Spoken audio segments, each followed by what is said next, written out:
Hey guys, I'm Bobby from Adventures in Whiskey. Thank you so much for joining me. Today we're going to look at Booker's batch 2018-01, which is the first batch of Booker's for 2018. This one is Kathleen's batch, named after Kathleen de Benedetto. I'm hoping I'm pronouncing that right. She was the first brand manager for the small batch collection when that came out in the early 90s. That includes Booker's, Knob Creek, Basil Hayden, and Baker's. So she was very influential in marketing and managing this small batch collection. So much so that, they named a batch of Booker's after her. This one comes in at 6 years, 3 months, and 14 days old, which means the youngest whiskey in here is that age. There could be a little bit older whiskey in here. We're not sure. Generally, Booker's lives within the 6 to 8 year old range. Nowadays it seems closer to 6.5 years. But anyway, strength. As you know, it's cask strength. In this case, it's 63.7% ABV or 127.4 proof. The only filtering that's done here is screen filtering to remove any sort of barrel pieces that may fall into the whiskey when they're emptying the barrels. So non-chill filtered. It's basically straight from the barrel. Let's take a look.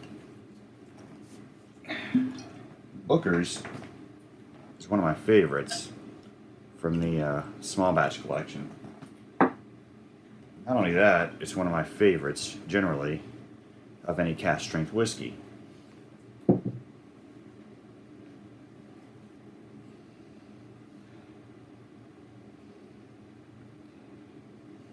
That's a very, very robust, and it should be. If you haven't played around with cask strength whiskey, be careful when you go to nose it. Don't just go throw your nose in there because there's a lot of alcohol vapor coming off of this. So approach it gently. There's a lot of like kettle corn or caramel corn. Pecans. Jim Beam's sort of known for carrying a nutty quality. Sometimes I find almonds, sometimes I find peanuts, sometimes I find pecans. In this case, I find pecans. Some butterscotch, a lot of vanilla.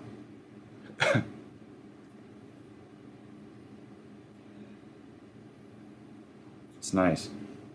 It's a little closed off, and what I find with Booker's is a splash of water or two will help. In this case, that's what I'm going to do. And you don't have to be precise. You don't have to use a dropper all the time. Sometimes you just add a little bit. When it comes to water, I've said in the past, whatever water you want, just don't use tap water. You don't have to go spend $5 or $10 for a little bottle of, Kentucky limestone water. Any bottled water will do, really. So it opens it up a little bit.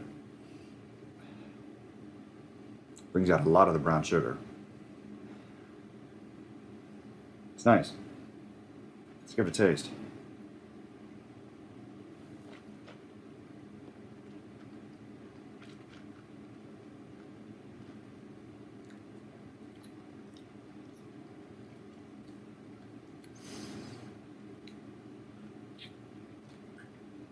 That's really good. It's really rich.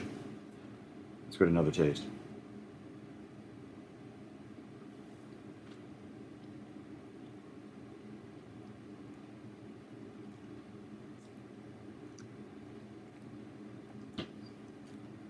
Oh, it's really, really good. So you get those big Booker's vanilla notes. You get vanilla cream, you get vanilla pod.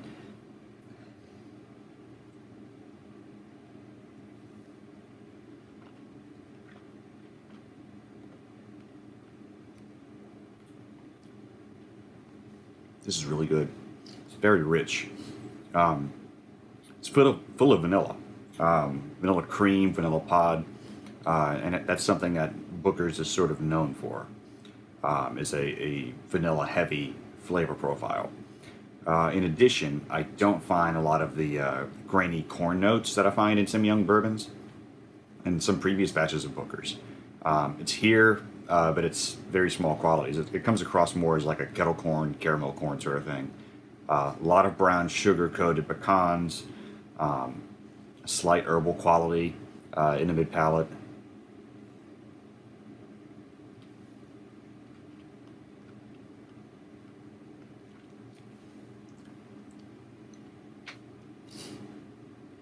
In addition, waves of caramel, like a dark caramel, caramel chew throughout. And the finish, there's a little bit of a spice. There's some barrel char, so it becomes a little astringent towards the back. The finish itself is pretty long, chest warming. Obviously, it's a cask strength whiskey.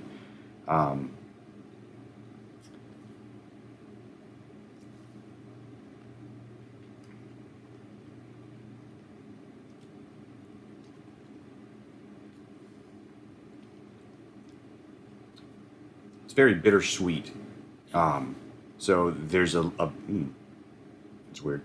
Now I'm picking up like a slightly floral quality, but it's generally very bittersweet.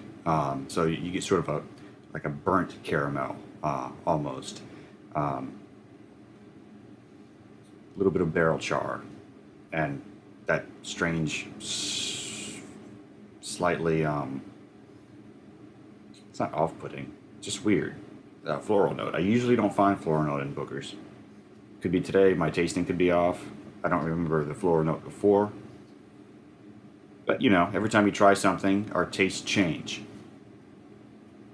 Depends on what you've eaten, or what time of day it is. I've heard that can affect your taste.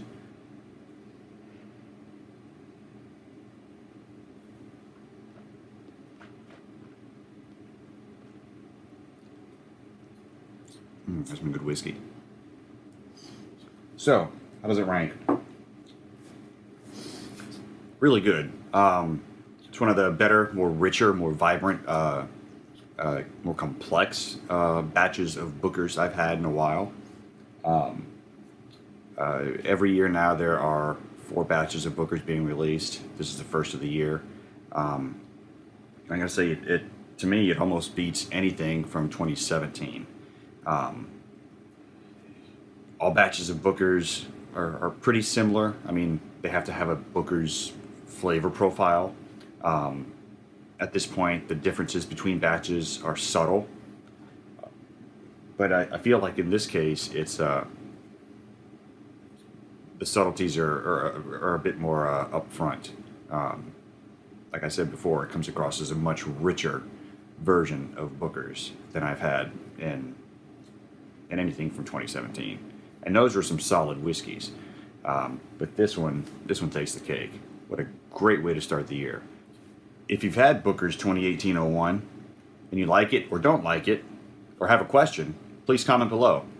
If you like what you see, please subscribe. I'll see you soon. Cheers.